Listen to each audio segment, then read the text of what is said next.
Good morning mga kananay. Ayan, luto na naman tayo ngayon. Ang lulutuin natin ay miswa na mayroong giniling mga kananay.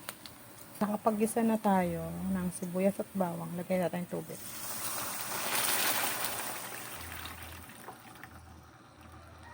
Hindi ko ginisa yung aking giniling mga kananay. Ayan, nalaman nyo kung anong gagawin ni kananay. Okay, lagyan na tayo ng ating pampalasa dyan. Ay, pantimpla. Ito yung ating magic sarap.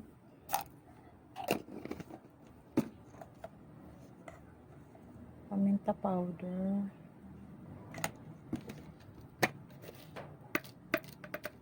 Kunting asin lang po muna.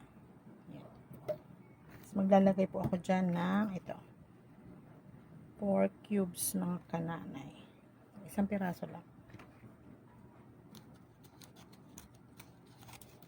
Kaya natin yan.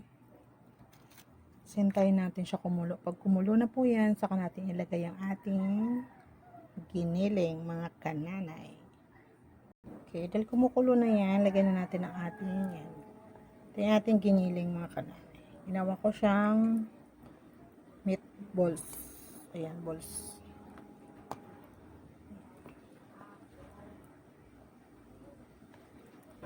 Pinilog-bilog ko.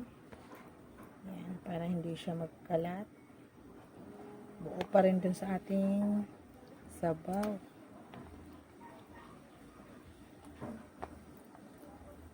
Hindi na po yun nakaprito mga kananay.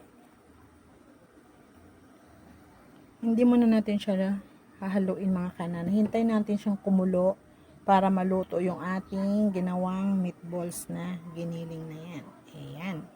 Wait natin, tapos ilagay natin after nito yung ating miswat gulay.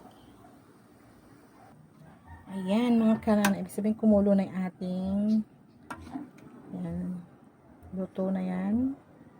Yung ating giniling na ginawa nating bilog-bilog or balls, ano man ang tawag dyan mga kananay.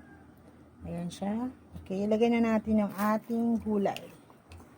Ang gulay natin ay patola.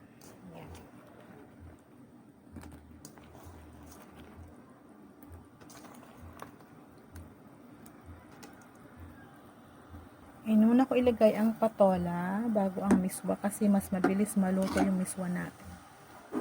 Okay. Sunod ko na dyan ang ating miswa. Ito po yung brand ng ating miswa. Yan. Hindi po masyado itong nalulustak itong ating miswa. Hindi ko masyadong ubusin yun kasi madami na po yun.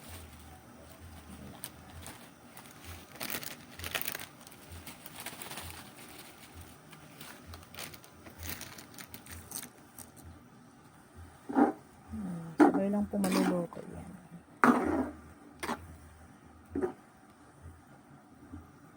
Kunting miswa lang para kita pa rin yung ating kunting sahog din. Ayan siya mga kananay. Pakuloyin lang natin ng isang beses. Tapos okay, kakain na tayo niyan. Okay mga kananay, ito ni ating miswa na may giniling. Okay. Thank you, God bless mga kananay. Oha, sabaw pa lang. Ubos na ang kanin na naman ni kananay. Thank you, God bless.